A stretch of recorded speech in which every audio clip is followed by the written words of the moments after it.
ड्राग्सनि हेंथायै बाक्सा पुलिसनि फिन आरोबाव गोख्रों नायबिजिरनाय गोबां बिबांनि ड्राग्स आरो नोगोद रांजों लोगोसे सासे ड्राग्स फालांगिखौ हमनो हादों बाक्सा पुलिसा। बाक्सा खावरपारानिफ्राय शफिकुल इस्लाम मुंनि ड्राग्स फालांगिखौ हमदों।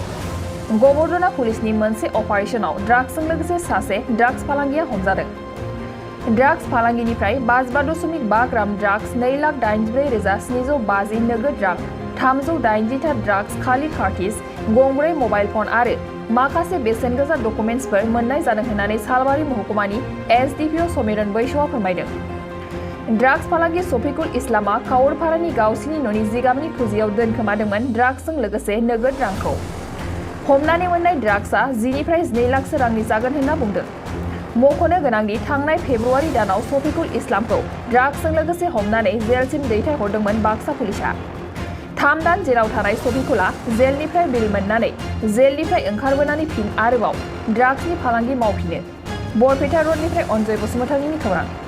আমাৰ এটা খবৰৰ ভিত্তিত গোপন খবৰৰ ভিত্তিত ওসি গোবৰ্ধনা অভিজিত গগৈৰ নেতৃত্বত এটা দলে কাৱৰপাৰা যিটো এলেকা আছে আমাৰ গোবৰ্ধনা থানাৰ অন্তৰ্গত তাত তেওঁলোকে এঘৰ মানুহৰ ঘৰত ৰেড কৰিছিলে আৰু শফিকুল ইছলাম নামৰ মানুহজনৰ ঘৰত ৰেড কৰাৰ পিছত খেৰৰ পুঁজিত লুকুৱাই থকা অৱস্থাত প্ৰায় 55.5 গ্ৰামছ ছাছপেক্টেড হেৰইন উদ্ধাৰ কৰিবলৈ সক্ষম হ'ল। আৰু ইয়াৰ উপৰিও সেই শফিকুল ইছলাম নামৰ ব্যক্তিজনৰ পৰা নগদ 2,84,700 টকা 4টা মোবাইল হেণ্ডছেট 380টা খালী ভায়েলছ উদ্ধাৰ হৈছে। আৰু তদুপৰি বিভিন্ন ধৰণৰ ইনক্ৰিমিনেটিং ডকুমেণ্টছ আমি পাইছোঁ। আৰু এই সংক্ৰান্তে ইতিমধ্যে গোবৰ্ধনা পুলিচ ষ্টেচনত 116/22 আণ্ডাৰ ছেকশ্যন 22B NDPS এক্টত এটা গোচৰ ৰুজু কৰা হৈছে আৰু তদন্ত আমাৰ চলি আছে। ইতিমধ্যে আমি সেই ব্যক্তিজনক আমি আটক কৰিছোঁ। এটা কথা মই ক'ব খুজিছোঁ যে এই যিজন শফিকুল ইছলাম এইজনক যোৱা ফেব্ৰুৱাৰী মাহতো আটক কৰা হৈছিলে।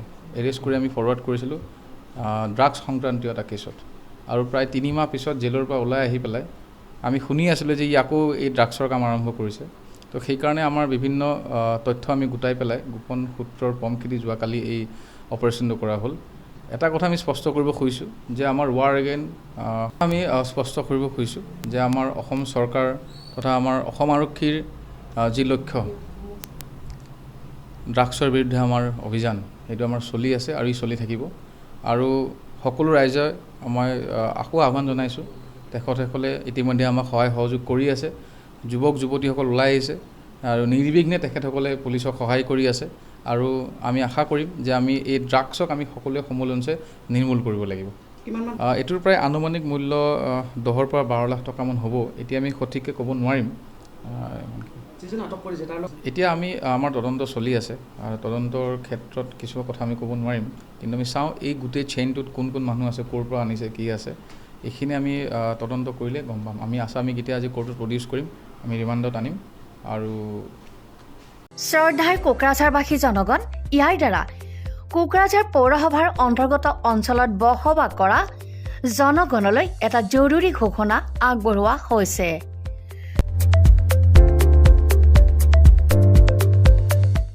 কোকৰাঝাৰ পৌৰসভাৰ অধীনত প্ৰপাৰ্টি বা হল্ডিং টেক্সৰ ছেল্ফ এছেছমেণ্ট আৰু ৰি এছেছমেণ্টৰ কাম পূৰ্ণ গতিত চলি আছে। যিসকলে এতিয়াও ছেল্ফ এছেছমেণ্ট বা ৰি এছেছমেণ্টৰ কামবোৰ সম্পূৰ্ণ কৰা নাই তেওঁলোকলৈ আমাৰ বিনম্ৰ অনুৰোধ, আপোনালোকে অতি সোনকালে অনলাইন যোগে ছেল্ফ এছেছমেণ্ট আৰু ৰি এছেছমেণ্টৰ কামসমূহ সমাধান কৰি লওক।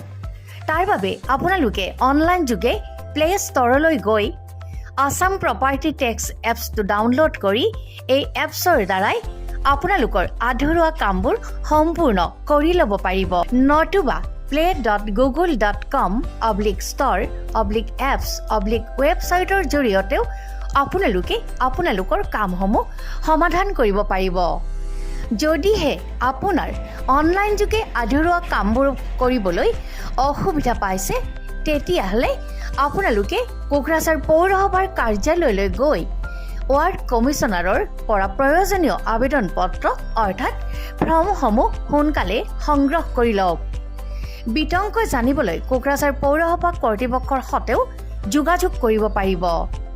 ইতিমধ্যে আপোনালোকৰ সহায়ৰ বাবে মেগা কেম্প কাৰ্যসূচী অনুষ্ঠিত কৰি থকা হৈছে। ধন্যবাদ।